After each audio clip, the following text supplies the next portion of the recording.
بسم اللہ الرحمن الرحیم۔ السلام علیکم معزز سامعین، آئیے آج قراقرم کے تاج محل نمرہ احمد کی اس خوبصورت ناول کی 11ویں چوٹی کا دوسرا حصہ میں آپ کے سامنے پیش کرنے لگی ہوں۔ اس میں آپ دیکھتے ہیں کہ افق سے پریشے ایک عجیب و غریب وعدہ لینے کی بات کرتی ہے جو ان کے پورے اس سفر سے بالکل ایک مختلف قسم کی بات ہوتی ہے۔ تو آئیے دیکھتے ہیں کہ وہ کیا کہنا چاہتی ہے۔ نہیں افق، ابھی تم صرف میری بات سنو۔ میں ساری رات ٹھیک سے سو نہیں سکی۔ میں غلط تھی افق، نشا، تم، ہم سب غلط تھے۔ پاپا نے 10 لوگوں کے سامنے میری منگنی کی ہے، میں وہ منگنی توڑ کر ان کو دکھ نہیں دے سکتی۔ میں ایسا کوئی نیا رشتہ نہیں بنانا چاہتی جس کی بنیاد میں پرانے رشتوں کی قبریں ہوں۔ میں نے ایک فیصلہ کیا ہے، میری بات غور سے سنو۔ تم مجھ سے آج اس برفانی غار کے باہر بیٹھے ایک وعدہ کرو۔ راکا پوشی کے گلیشیئرز، ہراموش پر آتا برفشار اور یہ گرتی برف اس عہد کی گواہ ہوگی۔ مجھ سے وعدہ کرو کہ یہاں سے نکلتے ہی تم فوراً ترکی چلے جاؤ گے، ہمیشہ کے لیے واپس، اور پھر پری کے لیے کبھی واپس نہ آنا۔ پری اب سونے کے پنجرے سے آزاد نہیں ہونا چاہتی۔ وہ اسے دیکھ کر رہ گیا، بس صرف اپنے بارے میں سوچا اور فیصلہ سنا دیا۔ میرے بارے میں کچھ کیوں نہیں سوچا؟ تمہیں واقعی لگتا ہے کہ میں نے تمہارے بارے میں کچھ نہیں سوچا؟ دور ہراموش پر اب بالکل سکوت تھا، جیسے برفشار کبھی آیا ہی نہ ہو۔ افق نے گردن نفی میں ہلائی اور دوبارہ سر پیچھے ٹکا کر آنکھیں موند لیں۔ جو تم کہو میں ویسا ہی کروں گا۔ وہ ہار مان گیا تھا۔ اتنے مختصر الفاظ میں فیصلہ صادر کر کے پریشے نے اس کے پاس کوئی انتخاب نہیں چھوڑا تھا۔ مگر پری، تمہیں مجھے ایک وعدہ کر کے دینا ہوگا۔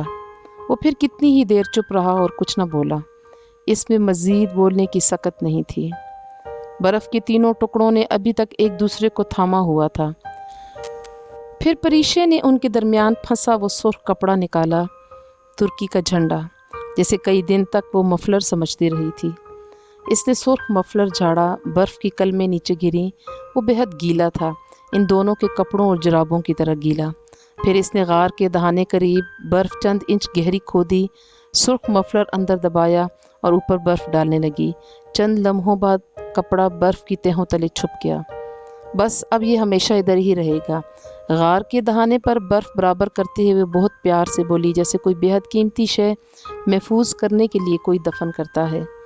جانتے ہو افق، قطبین کے بعد دنیا کے سب سے بڑے گلیشیئرز میرے ملک میں ہیں۔ سیاچن، بیافو، ہسپار، بلتورو۔ کہتے ہیں یہ گلیشیئرز اب تیزی سے پگھل رہے ہیں۔ میں سوچتی ہوں افق، آج سے 10، 20، 100 سال یا پھر سینکڑوں ہزاروں سال بعد جب یہ گلیشیئرز پگھل جائیں گے تو پھر ایک رخ ایسا آئے گا جب قراقرم کے پہاڑوں پر سورج بہت روشن طلوع ہوگا، جس کی گرمائی سے راکا پوشی کی صدیوں پرانی برف پگھل جائے گی، اور پھر برو میں دفن یہ مفلر اور قراقرم کے تاج محل میں دبی داستان نگر کے دریا میں بہہ جائے گی۔ پھر جہاں جہاں نگر بہے گا، اس کے کناروں کے ساتھ پڑے پتھر، پتھروں سے دور اگے درخت، درختوں پر پھدکتی نیلی چڑیاں، چڑیوں سے اوپر سیاہ پہاڑوں کی سفید چوٹیوں کو چومتے روئی سے نرم بادل، بادلوں کے درمیان سے جھانکتی سورج کی سرخ شعاعیں، اور ان سب کے اوپر چھایا نیلا آسمان۔ سب نگر کے دریا میں بہنے والی داستان کے نغمے سنیں گے۔ پھر نگر جس وادی میں جائے گا، جس دریا کے ساتھ ملے گا، ہنزا، بلدارو، جہلم اور نیلم کے دریاؤں میں ہر سو وہ داستان خاموشی سے سنی جائے گی۔ کبھی تو نگر کا پانی اور اس پر چڑی چاندنی کی تہ سوات کے مرغزاروں میں اس جھرنے کے قریب پہنچے گی، وہ جھرنا جس کے اوپر پہاڑ پر کبھی ہم بیٹھا کرتے تھے، جہاں اداس چڑیا گیت گاتی تھی، کسی کی روٹھی محبت کے، کسی کی نارسائی کے، کسی کی جدائی کے۔ تب وہ چڑیا ہماری کہانی سیاحوں کو سنایا کرے گی، وہ کہانی جو اس جھرنے کے پانی اور پانی میں پڑے سرمئی پتھروں کے نیچے بہت پہلے سے دبی ہوگی۔ قراقرم کی پری اور کوہ پیما کی کہانی۔ ہاں، کبھی تو راکا پوشی کی برف پگھلے گی اور برف میں دبی کہانی نگر کے دریاؤں میں بہہ جائے گی۔ وہ اتنی مدہم سرگوشی میں کہہ رہی تھی کہ اسے یقین بھی نہیں تھا کہ وہ سن رہا ہے۔ اس مفلر کو یہیں رہنے دو، یہیں قراقرم کے تاج محل میں سونے دو۔ جانے اس کی دیواروں پر اور کتنے پیار کرنے والوں کی یادیں رقم ہیں۔ ایک اور سہی، وہ خود سے بڑبڑائی۔